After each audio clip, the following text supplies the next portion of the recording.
नमस्कार, बहुत स्वागत है आप सभी का। जी मध्य प्रदेश छत्तीसगढ़ देख रहे हैं आप। मेरा नाम है मनु तेवतिया।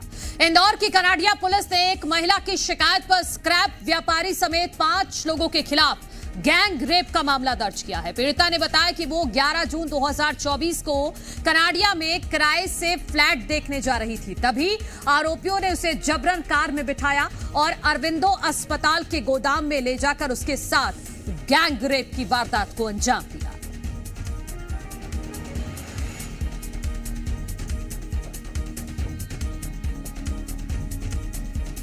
पांचों आरोपियों के खिलाफ केस दर्ज कर लिया गया है और साथ ही साथ जांच पड़ताल भी शुरू कर दी गई है पुलिस की तरफ से।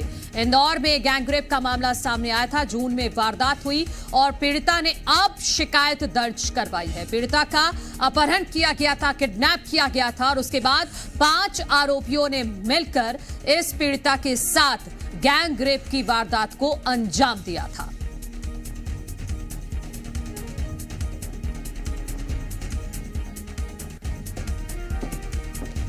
तो इंदौर से ये शर्मसार कर देने वाली खबर आई है, जहां पर गैंगरेप का मामला सामने आया है। बताया जा रहा है कि जून की ये वारदात है, लेकिन अब जाकर इस मामले में शिकायत दर्ज करवाई गई है। पीड़िता का ये कहना है कि 11 जून 2024 को वो कनाडिया में किराए से फ्लैट देखने जा रही थी और उसी दौरान कुछ आरोपियों ने उसे जबरन कार में बिठाया और अरविंदो अस्पताल के गोदाम में ले जाकर उसके साथ गैंगरेप की वारदात को अंजाम दिया। तो इसमें सवाल यह भी खड़ा होता है कि आखिर जब जून की वारदात है तो अब जाकर क्यों इस पीड़िता ने मामला दर्ज करवाया है? इससे पहले क्यों शिकायत नहीं की गई पुलिस में? और इस शिकायत के बाद अब स्क्रैप व्यापारी समेत 5 लोगों के खिलाफ गैंगरेप का मामला दर्ज किया गया है और जांच पड़ताल भी की जा रही है। और ये एक आरोपी के चेहरे हम आपको दिखा रहे हैं जो इस मामले में आरोपी बनाए गए हैं और अब उनकी गिरफ्तारी होगी, उनसे पूछताछ होगी। हमारे सहयोगी शिवमोहन शर्मा इंदौर से जुड़ गए हैं। शिवमोहन, इतने दिनों बाद आखिर क्यों पीड़िता ने शिकायत की पुलिस में, और जो आरोपी हैं उनके बारे में क्या जानकारी? देखिए, ये मामला पूरा 2 से 3 महीने पुराना बताया जा रहा है और उस वक्त घटना के बाद जो स्थिति उसकी मनोस्थिति रही होगी, जिसके बाद वह शिकायत भी नहीं कर पाई और आखिरकार 2 से 3 महीने के बाद अब उसने जाकर पुलिस का दरवाजा खटखटाया और शिकायत की, क्योंकि मामला इतना संगीन था कि एक लड़की को 5 लोग सरेआम उसको किडनैप करते हैं और किडनैप कर उसको एक जगह ले जाते हैं और वहाँ पर उसके साथ बहुत ही दर्दनाकी के साथ बलात्कार किया जाता है। और उसके बाद उसकी डर और उसकी खौफ की आप इंतहा समझ सकते हैं कि वह घर में कई समय तक, कई महीनों तक चुप कर रहती है। और इसमें जो मुख्य आरोपी हैं उनका कहीं ना कहीं दूसरी तरफ से देखा जाए तो एक राजनीतिक संबंध भी निकलकर सामने आ रहा है, जो बड़ी वजह बताई जा रही है कि शायद उसके दबाव में ये मामला दबा रहा। परंतु अब जो है पूरे 5 आरोपियों के खिलाफ मामला थाने में पहुंच चुका है और उसमें गंभीर धाराओं में मामला पंजीबद्ध हो गया है। संभवतः बहुत ही जल्द 5 की गिरफ्तारी होगी और जो युवती थी उसको कहीं ना कहीं इंसाफ मिलेगा। ठीक है शिवमोहन शर्मा, बहुत शुक्रिया आपका तमाम जानकारी के लिए। तो लोक लाज की वजह से और ये पीड़िता काफी भयभीत थी, यही वजह बताई जा रही है कि जून में वारदात हुई और उसके बाद अब जाकर पुलिस में शिकायत की है इस लड़की ने। आगे बढ़ते हैं। सीहोर में भी इंसानियत शर्मसार हुई है। शादीशुदा महिला के साथ बलात्कार किया गया है, जेल में बंद है और पति को बाहर निकालने के नाम पर दुष्कर्म किया गया है। महिला के पति का दोस्त है आरोपी युवक के खिलाफ मामला दर्ज किया गया है। तो सीहोर से यह खबर सामने आई है जहां पर एक महिला से दरिंदगी की गई है। दरअसल इस महिला का पति जेल में बंद है और पति को बाहर निकालने के नाम पर इस महिला से दुष्कर्म किया गया है और महिला से दुष्कर्म भी पति के दोस्त ने ही किया है। आरोपी युवक के खिलाफ फिलहाल मामला दर्ज कर लिया गया है।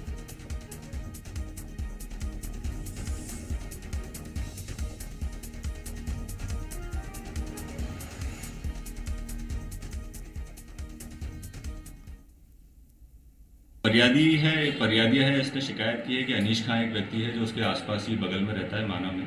उसने उसके साथ गलत काम किया था। उसी संबंध में महिला ने शिकायत की थी, जिसकी शिकायत पे थाना बुद्धि में अपराध पंजीबद्ध किया गया है। फरियादिया का जो पति है कुलदीप, ये पहले से एक बलात्कार के मामले में जेल में बंद है और फरियादी के पति और आरोपी दोनों आपस में दोस्त हैं, तो आरोपी ने फरियादिया को जमानत में मदद करने के का लालच देकर उसके साथ उसको भरोसे में लिया और उसके साथ गलत काम किया है।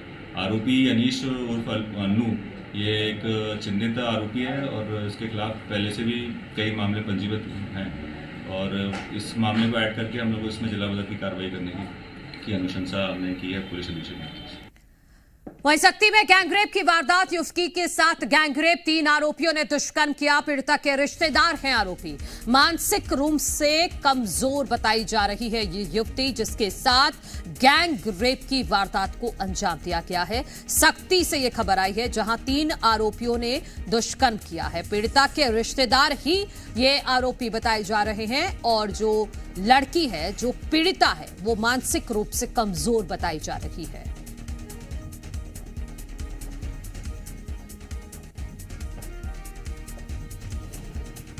आश्रम ले नदी किनारे ले जब घर आते रहे तो बोटलाल घर के बाहर 2-3 लड़का खड़े रही से मतलब पता चलिस कि यहाँ एक तो लड़की ले गए है करके। तब गेन अंदर घुसेन, जब अंदर में घुसेन तब देखें और जो भी लड़की है चिल्ला जो भी कहते रही सोड़ा करके तब घुसेन अंदर। तो बाद पता चलिस कि देखें संदीर में रही सो मन का दवा। ओखर बाद कुछ बोले समझे के मौका नहीं मिली। जब मतलब देखें तो मन भग गई सो जगह ले। ओखर बाद मैं तुरंत सरपंच ला सूचित करें। ओखर बाद मतलब ढूंढेन खोजेन नहीं मिल पैसो मन। जब मेरे सुबह मिलिस ओखर बाद पकड़ के थाना में मतलब अभी देहन। बोटलाल माली के घर में ले जाकर उनके साथ दुष्कर्म कर रहे थे। उस दुष्कर्म में गणेशी माली, मदन माली, बोटलाल माली तीनों शामिल थे। और जैसे ही हमें पता चला हम लोग उनको ढूंढ रहे थे, उनके घर भी जा रहे थे बार बार। और जैसे ही हम लोगों को सुबह वो लोग हमारी गिरफ्त में आए और हमारी गिरफ्त में आने के बाद हम लोगों ने थाना में उनको दे दिया है। और शासन प्रशासन से मेरा निवेदन है कि उनको जो लड़की के साथ दुष्कर्म हुआ है उसको न्यायिक जांच हो और उन्हें कड़ी से कड़ी सजा मिले।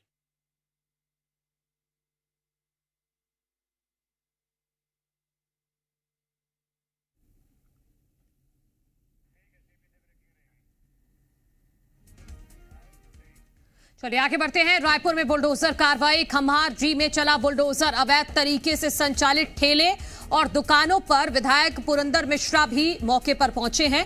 भारी संख्या में पुलिस बल यहां पर तैनात है। तो रायपुर से ये बड़ी खबर है, यहां बुलडोजर का एक्शन देखने को मिल रहा है। खम्हार डी में बुलडोजर चला है। अवैध तरीके से जो दुकानें संचालित यहां पर की जा रही थी, जो ठेले लगाए जा रहे थे, उन सभी को हटाने के लिए बुलडोजर की ये कार्रवाई देखने को मिल रही है। विधायक पुरंदर मिश्रा भी मौके पर पहुंचे हुए हैं। भारी संख्या में पुलिस बल भी तैनात है और भारी सुरक्षा बल के बीच ही यहां पर यह बुलडोजर की कार्रवाई की जा रही है। अवैध तरीके से यहां पर दुकानों पर कब्जा किया हुआ था, ठेले संचालित किए जा रहे थे, यानी कि जमीन को घेरा हुआ था अवैध तरीके से। उस सारी जमीन को, जो सरकारी जमीन है, उसको खाली कराने के लिए ये बुलडोजर का एक्शन देखने को मिल रहा है। खम्हार डी में बुलडोजर चल रहा है और दुकानों को और ठेलों को हटाया जा रहा है। हमारे सहयोगी राजेश निषाद ग्राउंड जीरो से मौजूद हैं। राजेश, बताइए बुलडोजर कार्रवाई के बारे में, कहां हो रही है और कब से कब्जा किया हुआ था इन दुकानों ने और ठेले वालों ने? बिल्कुल, देखिए जी मीडिया ये एक्सक्लूसिव तस्वीरें दिखा रहा है कि किस तरह से राजधानी के खमारडी जो इलाका है, यहाँ पे लाइन से जो दुकानें लगी हुई है उन्हें हटाने की जो कार्रवाई है, यानी बुलडोजर की कार्रवाई कह सकते हैं, वो सीधे तौर पे यहाँ पे देखी जा रही है। और जी मीडिया ये एक्सक्लूसिव तस्वीरें दिखा रहे हैं। अभी कुछ देर पहले जो उत्तर विधानसभा क्षेत्र से जो विधायक हैं पुरंदर मिश्रा, वो यहाँ पे पहुंचे हुए थे और पहुंचने के बाद यहाँ पे लोगों से बातचीत भी की है। और भारी संख्या में, ये तस्वीरें देख सकते हैं, भारी संख्या पे लोग यहाँ पे मौजूद हैं, पुलिस के जवान भी मौजूद हैं। और ये तस्वीरें देखिए, ये किस तरह से यहाँ पे कार्रवाई की जा रही है। चूंकि बताया ये जा रहा है यहाँ पे थाना, नया थाना जो है वो संचालित होना है, बनाना है, उसे लेकर के काफी लंबे समय से चूंकि यहाँ पे दुकानें संचालित हो रही थी, जिसे बुलडोजर की जो कार्रवाई है वो इस वक्त की जा रही है। हमारे साथ तहसीलदार जी भी मौजूद हैं। सर, ये किस तरह की कार्रवाई की जा रही है? यहाँ पर बेजा कब्जा करके दुकान लगाए थे, उनको हटाया जा रहा है नगर निगम द्वारा। पुलिस और प्रशासन के लिए उपलब्ध हैं और पीछे पुलिस थाना के लिए भी आवंटित है। वहाँ थाना भवन नहीं बन पा रहा था, तब थाना बनाने के लिए हटा। कितने दुकानें ऐसी हैं जो बेजा कब्जा किया गया? करीब 8-10 दुकानें हैं जिनको हम हटा रहे हैं। विधायक जी भी पहुंचे हुए थे यहाँ। हाँ, उन्होंने कहा कि थाना के संबंध में जो है उनको हटा ले। उनके सूचना दिया गया था, चूंकि लोग तो बोल रहे हैं एक बार ही सूचना दिया गया था, उसके बाद उन्होंने विधायक जी से मुलाकात की थी। नहीं, पूरा सूचना दे दिया गया था। 15 दिन पहले सूचना दिया गया था। सूचना बार बार दी गई, मुनादी भी कराई जा रही है। अभी कितने दुकानों को हटाया जाएगा? अभी 8-10 दुकानें हटाए हैं। जो सामने में जो आवंटित जमीन के सामने आ रहे हैं उनको हटाई जा रही है। इनको हटाने के बाद इनके लिए कोई व्यवस्था, इसके बारे में भी सोचेंगे। अच्छा, तो ये तहसीलदार साहब हैं और कार्रवाई जारी है और कुछ लोग जो दुकानदार हैं, एक बार वो सारी दुकानें दिखा दीजिए जहां पर बुलडोजर चल रहा है, वो तस्वीरें दिखा दीजिए। जी जी जी जी, सुनील से मैं कहूंगा एक बार तस्वीरें दिखाएं कि किस तरह से जो कार्रवाई है वो की जा रही है। लाइन से देख सकते हैं कि लाइन से जो दुकानें हैं वो यहाँ पे संचालित हो रही थी और जिसपे अभी चूंकि बुलडोजर की कार्रवाई वो की जा रही है। और यहाँ के जो विधायक है पुरिंदर मिश्रा, वो भी कुछ देर पहले यहाँ पे पहुंचे हुए थे और लोगों से बातचीत की गई है, लोगों को आश्वासन दिया गया है। और अभी भी चूंकि कुछ और भी दुकानें बची हुई है जिनके ऊपर कार्रवाई की जा रही है, लेकिन कुछ लोग हैं जो दुकान यहाँ पे काफी लंबे समय से संचालित कर रहे थे, उनसे भी हम जानेंगे और ये भी कहेंगे कि आखिर वो किस तरह से सोचते हैं और क्या कुछ कहते हैं। आपकी दुकान है क्या? कब से संचालित कर रहे थे आप लोग? वो तो उनको पता है। क्या बोल के तोड़ा गया है? कितना साल हो गया? 10-12 साल से। 10 से 12 साल से संचालित कर रहे हैं। अच्छा, क्या बोल के तोड़ा जा रहा है? थाना बनाएंगे करके। थाना बनाएंगे करके सूचना दिया गया था? एक बार दिया था। एक बार दिया था, उसके बाद फिर क्या किया आप लोग? हम लोग विधायक पास गए थे। तो क्या बोले विधायक? विधायक जी बोले तो थाना के लिए जो जगह चाहिए वो दे देने के और आप ले व्यवस्थित करेंगे हमारी दुकान के लिए, सबके लिए, सब दुकानदारों के लिए। अच्छा, लेकिन तोड़ने से पहले तोड़ने की सूचना दी गई थी क्या? तोड़ेंगे करके नहीं बोले थे। नहीं बोले थे। नापजोख करेंगे बोले थे? नापजोख करेंगे बोले थे, लेकिन अचानक से आके तोड़ दिया। अचानक टूट गया। अब कैसे करेंगे आप लोग? अब कहाँ जाएंगे हम लोग? कितने साल से संचालित? 10-12 साल हो गए। 10-12 साल से। और भी है कोई दुकानदार? आप हैं? कब से? किस चीज की आपकी दुकान थी? मेरा ऐसे ही पान ठेला था 5 साल से। 5 साल से। अब कैसे करेंगे? सूचना दिए थे बोल रहे हैं। सूचना दिए थे पर जगह नहीं दिए हैं। अच्छा, जगह नहीं दी। हाँ। अब क्या करेंगे? विधायक जी आए थे, क्या बोले आप लोग? विधायक जी बोले थे कि रुकेगा करके, तो फिर अभी तो हट गया। अब पता नहीं। पता नहीं। तो ये लोग हैं और ये देख सकते हैं अभी भी कि किस तरह से ये एक ठेला है उसे भी हटाने की जो कोशिश है वो इस वक्त की जा रही है और भारी संख्या में जो पुलिस बल हैं वो भी तैनात हैं। विधायक जी भी पहुंचे थे, ऐसा लोगों का कहना है, आश्वासन दिया गया है। अब देखते हैं कि आगे किस तरह की और जो इन्हें क्या दुकान आवंटित किया जाएगा या क्या कुछ है, ये आने वाला। ठीक है राजेश, एक बार वो तस्वीरें दिखाइए जहां से दुकानों को हटाया गया है। और हम आगे तस्वीरें देख रहे थे कि वहां लोग पहले अपनी दुकानों को खाली कर रहे हैं, उसके बाद जाकर वहां पर बुलडोजर की कार्रवाई देखने को मिलेगी। वो सारी तस्वीरें दिखाइए। आप बिल्कुल ये देख सकते हैं, ये तस्वीरें देखिए कि ये भारी संख्या में, चूंकि पीछे से मैं ये तस्वीरें दिखाऊंगा कि ये देख सकते हैं किस तरह से कार्रवाई की गई है। पूरी की पूरी जो दुकानें हैं उनको ध्वस्त कर दिया गया है। कुछ दुकानें बाकी है, उन्हें भी खाली कराने की जो कोशिश है वो की जा रही है। कुछ लोग हैं जो अपने सामान लेके जा रहे हैं और लगातार जो है जो कार्रवाई का जो सिलसिला है वो जारी है। ये भी दुकान बताया जा रहा है, इसे भी ध्वस्त कर दिया गया है और भारी संख्या में ये देख सकते हैं ये एक पान ठेला है, उसे भी हटा करके अब यहाँ से ले जाने की जो कोशिश है वो की जा रही है। लेकिन भीड़ बता रही है कि कितनी बड़ी तादाद पे लोग यहाँ पे मौजूद हैं। जवानों को पहले से मुस्तैद कर दिया गया था ताकि किसी तरह की कोई अप्रिय घटना न हो। जब लोग यहाँ के विरोध करने लगे उसके बाद मौके पे जो यहाँ के विधायक हैं वो पहुंचे, उन्होंने समझाइश दी है कि यहाँ पे थाना खुलेगा और थाना खुलेगा तो सीधे तौर पे लोगों को सहूलियत भी होगी। लेकिन जो दुकानें हैं, जो कुछ दुकानें जो बीच में जो थी, उन्हें हटाने के लिए कहीं ना कहीं विधायक ने आश्वासन दिया। उसके बाद फिर लोग माने हैं, तब जाकर के ये जो कार्रवाई है वो की जा रही है। जी, तो कितनी दुकानें हैं राजेश और किस किस चीज की दुकानें हैं, और आगे फिर ये दुकानदार हैं, क्या कुछ सुनिश्चित कोई जगह की गई है कि वहां पर ये दुकानें या ठेले लगाए जाएंगे आने वाले वक्त में? देखिए, तहसीलदार जी से हमने बातचीत की, उनका सीधे कहना है कि अभी केवल हमें जो निर्देश मिला है वो केवल ये दुकानें हटाने का। और ये देख सकते हैं कि कोई समोसे का किसी ने ठेला लगा रखा था, तो कोई पंचर का दुकान लगा रखा था, तो कोई होटल खोल के रखा था।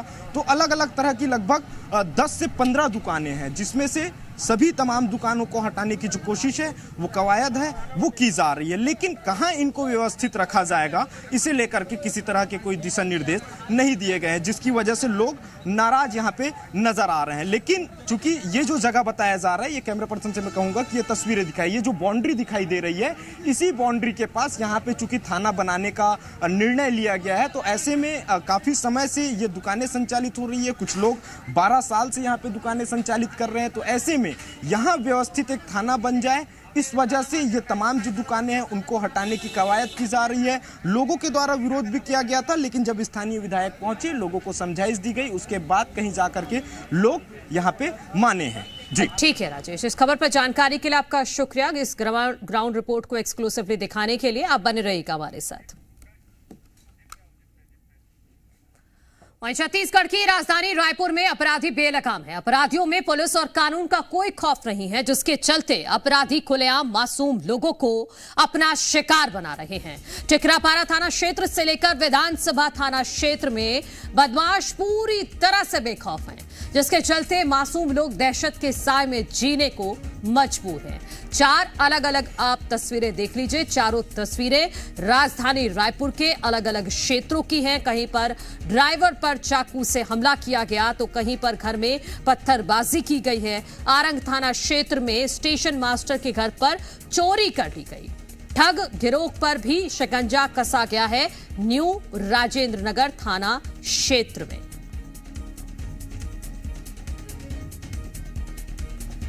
तो राजधानी में क्राइम अनकंट्रोल हो चुका है, लेकिन कार्रवाई के नाम पर पुलिस कोई भी सख्ती बरतती नहीं दिखाई दे रही है। रायपुर में ठगी करने वाले गिरोह का भांडाफोड़, पुलिस ने 3 आरोपियों को गिरफ्तार किया। शिक्षा विभाग का बर्खास्त कर्मी और महिला शामिल है। नौकरी दिलाने के नाम पर लोगों से ये ठगी करते थे। नौकरी का झांसा देकर 20 से ज्यादा लोगों को शिकार बनाया। न्यू राजेंद्र नगर लालपुर में दफ्तर खोला हुआ था, बाकायदा ऑफिस खोला हुआ था इन्होंने, और ऑफिस खोलकर उसमें बैठते थे जैसे कोई कंपनी इन्होंने खोल रखी थी। लेकिन ये काम क्या करते थे? ये काम करते थे ठगी का, लोगों को ठगते थे। और अब पुलिस ने इस ठगी करने वाले गिरोह का भांडाफोड़ किया है। 3 आरोपियों को गिरफ्तार किया गया है और इनसे पूछताछ की जा रही है कि इनकी मॉडस ऑफ ऑपरेंडी क्या थी, ये किस तरह से लोगों को ठगते थे, क्योंकि 20 से ज्यादा लोगों को ये शिकार बना चुके हैं।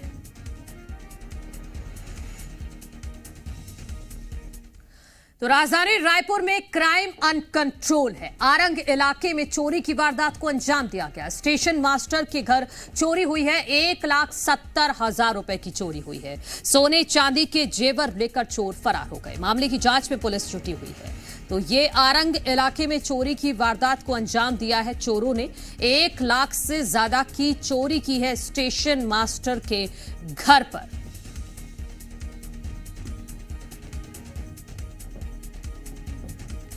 तो ये मौके की तस्वीरें भी हम आपको दिखा रहे हैं। स्टेशन मास्टर के घर में घुसकर 1,70,000 रुपए की चोरी को अंजाम दिया है चोरों।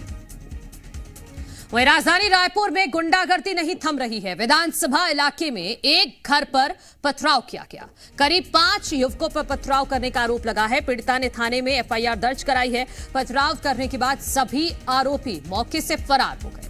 तो यहां एक घर पर पथराव किया गया है। आप देखिए तस्वीरें हम आपको दिखा रहे हैं। विधानसभा इलाके में एक घर है जिस पर यह पथराव किया गया है। 5 युवकों पर पथराव का आरोप लगा है। हालांकि इन बदमाशों की तरफ से ऐसा क्यों किया गया, ये कारण अभी पता नहीं चला है, ये जांच का विषय है। लेकिन पीड़िता ने थाने में FIR जरूर दर्ज कराई है। पथराव करने के बाद सभी आरोपी मौके से फरार हो गए। राजधानी रायपुर में फिर हुई चाकूबाजी। ड्राइवर पर बदमाशों ने चाकू से हमला किया है। गंभीर हालत में अस्पताल में भर्ती कराया गया है ड्राइवर। पेट्रोलिंग देख वाहन छोड़कर बदमाश फरार हो गए। टिकरापारा थाना क्षेत्र का ये पूरा मामला है, जहां पर जांच चल रही है। तो राजधानी रायपुर में एक बार फिर से चाकूबाजी की घटना सामने आई है।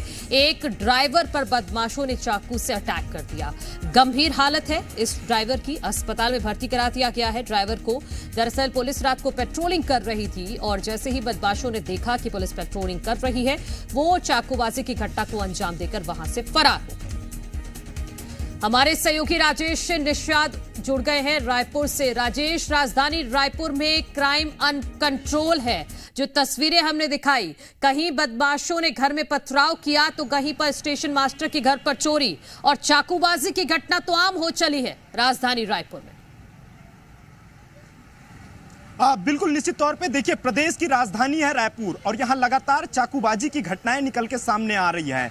लूट की घटनाएं तो इस कदर हो रही है कि गाड़ियां भी लूट के बदमाश फरार हो जा रहे हैं, लेकिन रायपुर पुलिस खामोशी का लबादा ओढ़ी हुई है। वो इसलिए कह रहा हूं क्योंकि 2 से 3 दिन में 3 से 4 लूट की घटनाएं निकल के सामने आ चुकी है। डीडी नगर थाना क्षेत्र में एक्टिवा को लूट के फरार हो गए बदमाश। खमाड़ी सिविल लाइन थाना क्षेत्र में ई रिक्शा लूट के फरार हो गए। ये दोनों ही मामले के बदमाश अब तक पुलिस गिरफ्त से बाहर हैं।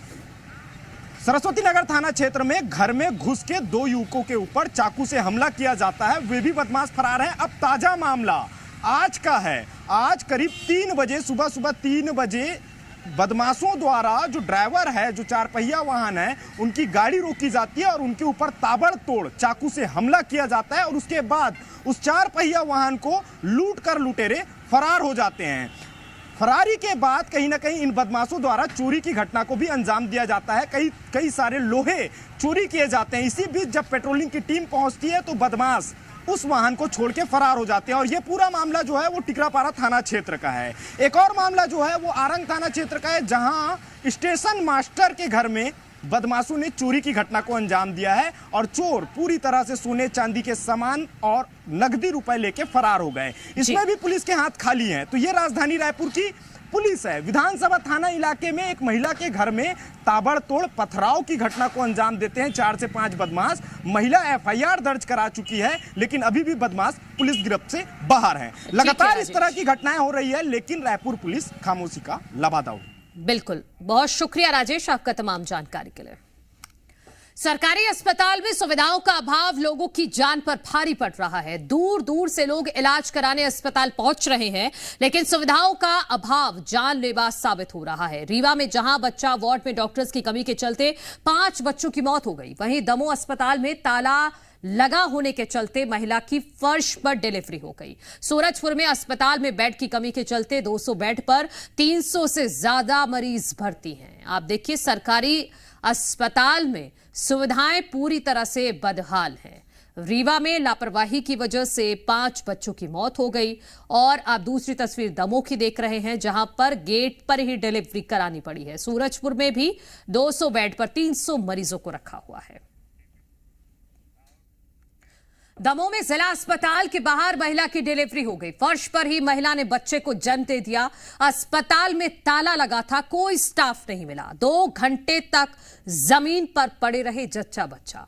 हटा ब्लॉक के वर्धा सरकारी अस्पताल का यह मामला है, क्योंकि यहां पर अस्पताल में ताला लगा हुआ था, कोई भी नहीं था, कोई स्टाफ तक नहीं था, जिसकी वजह से ये परिवार उम्मीदों के साथ अस्पताल पहुंचा तो जरूर, लेकिन फर्श पर ही डिलीवरी करानी पड़ी है।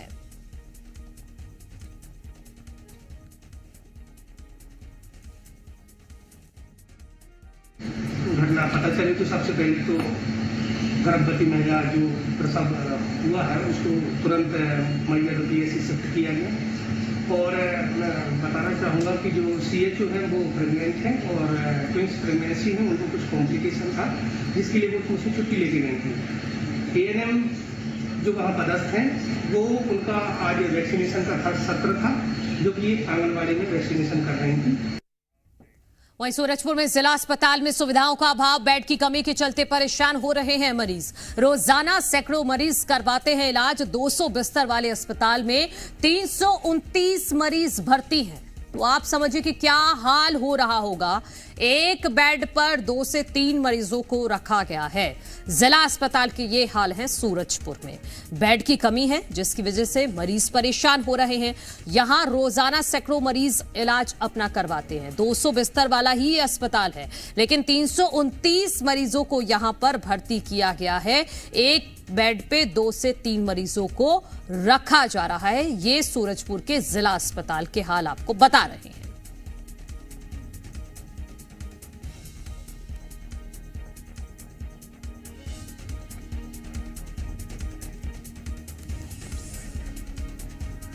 हमारे सहयोगी सूरजपुर से ओपी तिवारी जुड़ गए हैं। ओपी तिवारी, 200 बेड का ये अस्पताल है, 329 मरीजों को भर्ती किया हुआ है, तो कैसा इलाज चल रहा होगा इन मरीजों को और क्या आराम मिल रहा होगा? जी बिल्कुल, यहाँ इलाज क्या होगा, बल्कि इन्फेक्टेड हो रहे हैं जो मरीज है, क्योंकि कई ऐसे मरीज हैं जिनको ऐसी बीमारी वायरल हैं और दूसरों को फैल सकती हैं। लेकिन सीधे तौर पे जिला अस्पताल प्रबंधन का ये कहना है कि उन मात्र 200 बिस्तर की ही सुविधा है, और चूंकि मौसमी बीमारियों का दौर जारी है, प्रतिदिन सैकड़ों मरीज आ रहे हैं और जिनको मजबूरन इनको एडमिट, तो स्वास्थ्य विभाग के पास ऐसी सुविधा है और न तो कोई व्यवस्था है मरीजों को वहां रखा जा सके, और स्थिति भी ऐसी है कि ठीक है ओपी तिवारी, आपके पास लौटेंगे। फिलहाल बहुत शुक्रिया तमाम जानकारी के लिए। तो यहां मरीजों का इलाज कम हो रहा है, बल्कि जान को और जोखिम में डाला जा रहा है। जैसा कि हमारे सहयोगी ग्राउंड जीरो से रिपोर्ट कर रहे हैं कि कुछ मरीज इन्फेक्टेड भी हैं, तो एक मरीज से दूसरे मरीज को भी वो इन्फेक्शन फैल रहा है और बीमारियों का खतरा यहां पर और बढ़ गया है। वहीं रीवा से इस वक्त की बड़ी खबर, वायरल फीवर से 5 बच्चों की मौत हो गई है। स्वास्थ्य विभाग में हड़कंप मचा है। गांधी स्मारक अस्पताल में ये भर्ती थे। जूनियर डॉक्टर के भरोसे यहां पर बच्चा वार्ड चलाया जा रहा है। तो जूनियर डॉक्टर हैं जिनके भरोसे यहां बच्चा वार्ड चलाया जा रहा है। रीवा से ये बड़ी खबर है। वायरल फीवर की वजह से 5 बच्चों की मौत हो चुकी है, जिसके बाद स्वास्थ्य विभाग में हड़कंप मचा है। गांधी स्मारक अस्पताल में ये सभी 5 बच्चे भर्ती थे और बताया जा रहा है कि यहां पर कोई सीनियर डॉक्टर नहीं है, जूनियर डॉक्टर हैं, उन्हीं के भरोसे यहां बच्चा वार्ड चलाया जा रहा है। कल 2 बजे रात से उसकी तबीयत खराब, हाथ गोड़ ऐंठ गया था और बुखार इतनी तेज आई, खत्म हो गया। कहाँ लेके आई थी फिर आप? संजय गांधी अस्पताल रीवा। डॉक्टर क्या बोले? डॉक्टर नहीं बोले कि सांस नहीं चल रही, खत्म हो गया। पहले सुबह से खेलता था, बता रहे हैं कि बच्चा अचानक तबीयत बिगड़ी। अचानक तबीयत बिगड़ी, सिर्फ बुखार बस आई। सिर्फ बुखार से। और फिलहाल रुक रहे एक छोटे से ब्रेक के लिए। खबरों का सिलसिला लगातार जारी है, बने रहिए जी मध्य प्रदेश छत्तीसगढ़ के साथ।